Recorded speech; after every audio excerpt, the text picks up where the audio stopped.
Alright, hey guys. So, I'm going to be making a vlog today. It's going to be the first vlog I've made, and hopefully I can introduce them to the channel. I apologize if it's not super good. I will try to improve every time.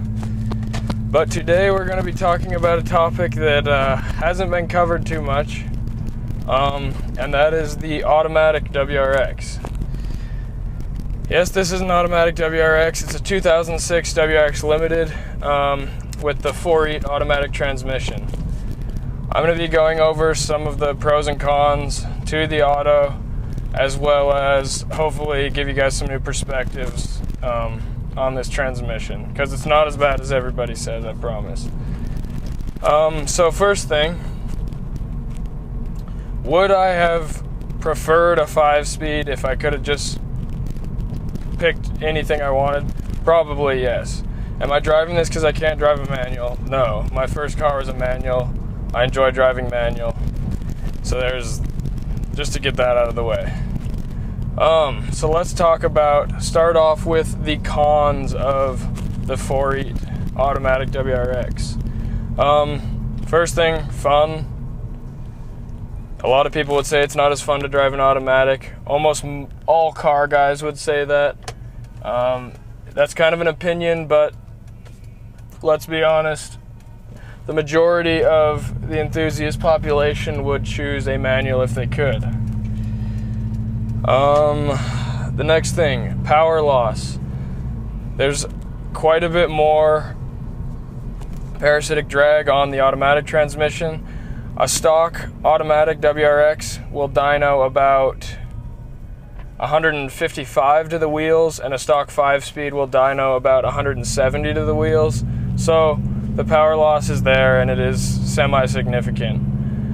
Next thing, control. You don't have as much control over the car. You can manually take over and downshift and that kind of stuff, but it's not going to be as pure as if you're doing it in a manual, and you're not ever going to have as much control. And then lag is another one of the big ones for this car. A turbo and an automatic off the line just don't pair well together. There's about a 1 or 2 second delay before the turbo kicks, and there's things you can do to compensate for that, which I'll go over a little bit later. But for the most part, it's kind of laggy. Now let's talk about the pros, because there are a lot of pros to this transmission that many people overlook. Strength. 5-speeds are notorious for braking, especially around the 300 horsepower or more category. People start having a lot of issues with them. Clutches, gears will break, stuff like that. There's people pushing 400 horsepower through stock 4.8 automatics with no problems. That's pretty impressive. As far as reliability goes, it wins hands down every time. These things are really, really bulletproof. Considered to be one of the best transmissions Subaru's ever made. So let's talk about another advantage. The all-wheel drive system in an Automatic WRX is hands down superior to the manual WRX.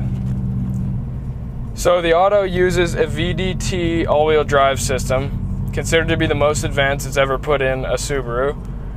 It has a true torque sensing planetary central gear differential. So what that means is it can basically instantaneously shift power one way or another when it senses it needs to. So depending on the condition you're driving in, if it's slick, if a wheel's spinning, whatever it may be, it'll instantly pick up on that and shift the power for you.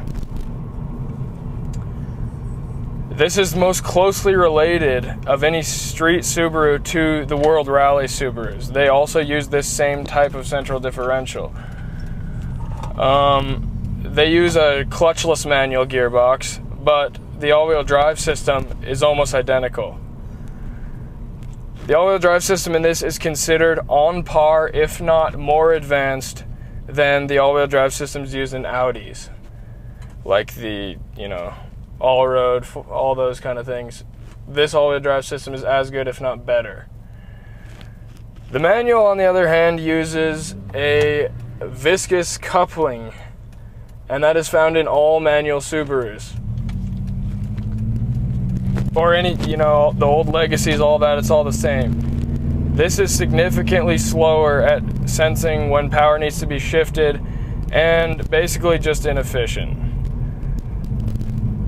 People have described it as tractor technology and simply getting the job done. Subarus aren't claimed for their manual gearbox ability. WRXs are known for their all-wheel drive. So in that category, which is a fairly big one in my opinion, the automatic takes the cake hands down. A couple other advantages. Holding boost through the shifts. In a drag race or from a roll, you're going to be faster because power for power. You're going to be faster because you can shift instantaneously, whereas the manual has to clutch, shift, and you can hold boost all the way through the shift. Mileage. This is on the highway only. I think in town the manual actually does a little better. This is a 4-speed automatic transmission. The manual is a 5-speed. This has 4 extremely long gears. Much, much longer than the 5-speed. On the highway at 80 miles an hour, I'm running between 3 and 3,200 RPM.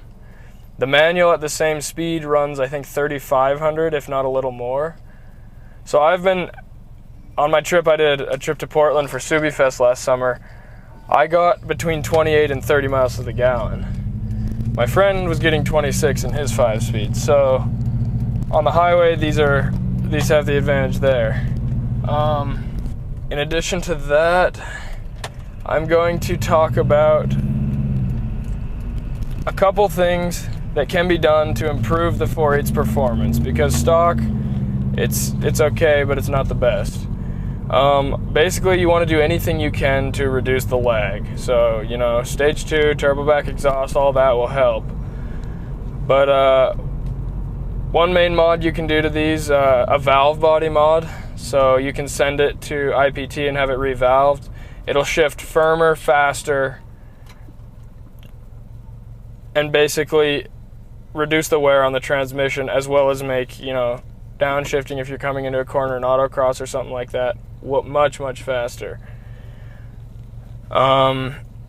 Transmission cooler. Heat is the killer with these automatics, so the cooler you can keep them, the better. Especially when you start running big power, transmission cooler is something you want. Probably the most significant mod you can do to help out one of these 4.8s is a high stall torque converter. Basically what that does is raise the stall point to a higher RPM. So when you're launching an automatic, you do what's called brake boost. Left foot on the brake, hit the gas, it'll go past the stall point, and if you're really launching hard, you can get about 3,000 RPM out of these.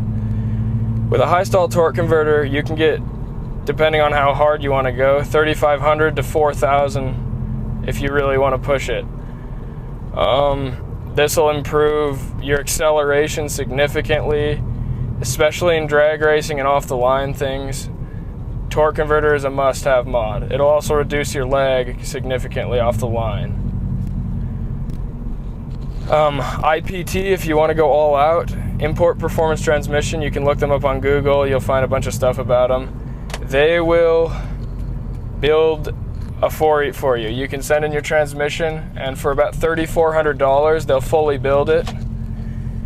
When it gets back to you, it'll be capable of handling around 800 horsepower, if not a little more. To make a 5-speed handle 800 horsepower, you're going to have to dump substantially more money, and even for a 6-speed.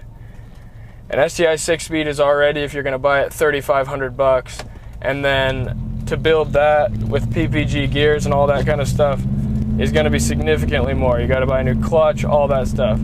So if you're going for the crazy power, the 4.8 might be the way to go. But anyway, that's about all I got. just wanted to make it, you know, put it in perspective. The 4.8's not a terrible transmission by any means. I still love driving the car every day, even though it is an auto, and it's still a super, super capable transmission if done right. There's some Subarus running high 10s, low 11s on a stock 4.8 transmission. If you can find a 5-speed that does that without blowing up, more power to you. But anyway, I appreciate you guys watching. There should be more to come. This is my first vlog, so if I did terrible, I apologize. I'll try to improve every time. Yeah, thanks for watching and have a good day.